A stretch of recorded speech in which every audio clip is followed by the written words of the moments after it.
খবরের আযাবে কষ্ট পাইবি বেটা। এই রং তামাশার ফুর্তি শেষ হয়ে যাবে, রঙিন ঘুড়ি কাইটা পড়বে।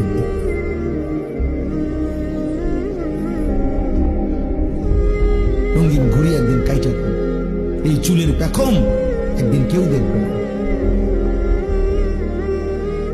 এই যৌবনের অহংকার দোস্ত কেউ দেখবে না। এই দেখতে দেখতে ফুরায় যায়, দেখতে দেখতে হারায় যায়, দেখতে দেখতে হারায় যায়। এই জন্য দোস্ত এটা ফিকির করা উচিত। আল্লাহ তাআলা বলছে, বান্দা ওয়ালি তুকমিলুল ইদ্দা, আমি চেয়েছিলাম তুমি আমার পুরাটা মাস পুরা করো, সবগুলো বন্দেগী পুরা করবা, পুরা করো, পুরা করো। আল্লাহ বলছে পুরা করো, কঠিন হবে না বান্দা। আমি পারবো না, পারবা বান্দা। আল্লাহ বলতেছে পারবা, আমি জানি তুমি পারবা, তুমি না পারলে আমি তোমারে দিতাম।